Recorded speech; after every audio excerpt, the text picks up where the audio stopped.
Welcome back to Grain-Free Insights. Today we're going to be talking about frozen gluten-free pizza. Now, a lot of times when I make pizza, I do it from scratch and I don't use any grains whatsoever. If I do use a frozen pizza, I prefer to use a cauliflower crust pizza. Once in a while, it's just nice to be able to relax and put a gluten-free cauliflower crust pizza in the oven and enjoy it without worrying too much about every little ingredient. I've used a number of them with no issue. In other words, I don't get reactions from them, especially if they're marked certified gluten-free. But here's the issue that I do have, the crust. For some reason, gluten-free pizzas always lack when it comes to the crust. When I eat a pizza crust, I want it to be either really taste like gluten, like a chewy, doughy crust, and I've kind of given up on that so far. I'm still working on it though. But I found a way to take a cauliflower crust pizza and bake it and have it come out with a super crispy crust, just like the best thin crust pizza.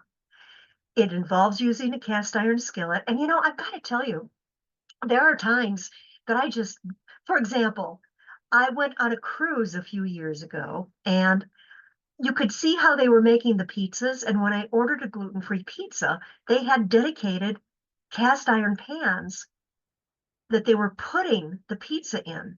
And other cruise lines just use regular, like deep dish pizza pans and put it in there, but they're dedicated. And when my pizza would arrive, it was always soggy, tasteless, no fun. And I was so tempted to go back into the kitchen and ask to talk to somebody to give them this tip so their crust would always be wonderful. Are you ready for the secret? Okay, let's go to the kitchen. Okay, here I'm using a cauliflower crust pizza. It's Cauliflower and it's gluten-free. This is what the pizza looks like. It doesn't really have a ton of toppings on it. You might want to just add some of your own a few minutes before it finishes baking. A lot of times I like to put some extra cheese on mine. But here's the secret. All right, you want to use a good size. Let me just move this so it's proportioned better on my camera. Just one sec. There we go. You want to use a good size cast iron skillet to fit this pizza. This cast iron skillet is about 12.5 inches round. And then you want to use a good quality solid fat to coat the pan with. If you are able to use lard or tallow, that would be fine. Or what I use is extra virgin coconut oil. Now, I don't taste the coconut oil after the pizza bakes, but if you really don't like the flavor of coconut oil, try one of the other solid fats. Or if you don't prefer any of those, then you can try olive oil, but I do find that a solid fat works best, and here's why. It's just easier to put it on evenly.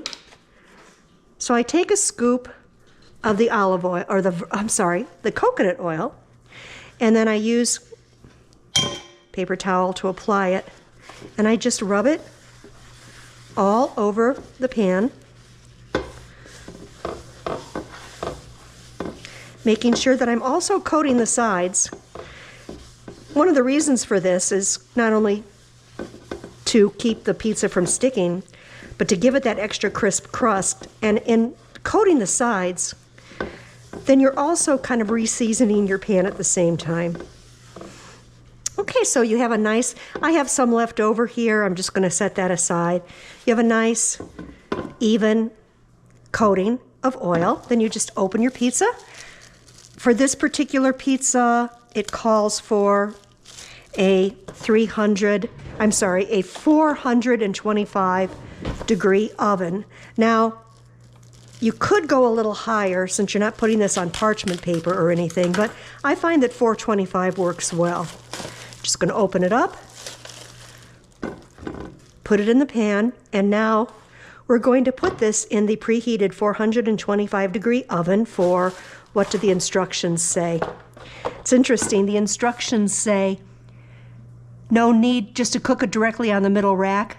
and there's no pan needed, but I find that this works so much better. It says to cook it for 11 to 13 minutes. I found that it usually takes a little bit longer for this pizza, but I'm going to set my timer for 11 minutes and check it, and then put it back in the oven if needed. All right, I'll be back with you when it's done.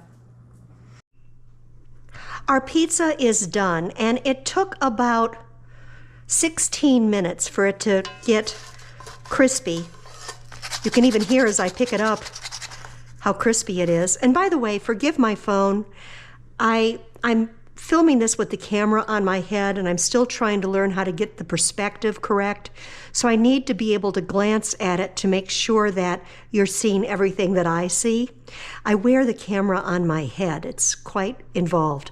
I do this all solo, and I'm very amateur, so thank you for your patience.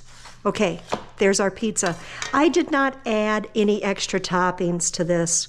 I wish I had, because I almost always do, and it looks a little skimpy, but trust me, anything you want to add, just put it on after maybe the first 10 minutes or so, and it's all going to melt and cook and be beautiful.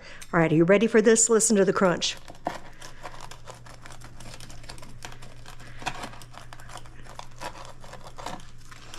Here, this is what the underside looks like.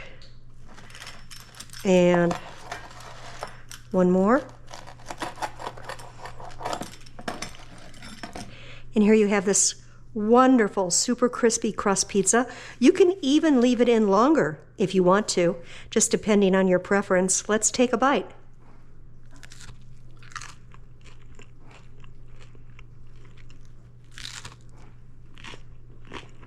It's really good.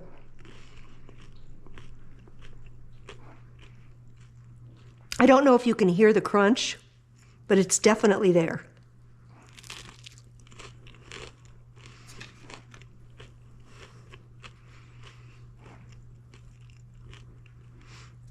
This also reminds me of flatbread that you can order in restaurants, that really crispy finish that they have. I've put everything on these pizzas, from hamburger to vegetables to cheese. Sometimes I'm very creative and I put on extra basil and some fresh mozzarella. I've even done chicken or shrimp. Come up with your own and see what you get. Please share it with me if you do. Enjoy your pizza.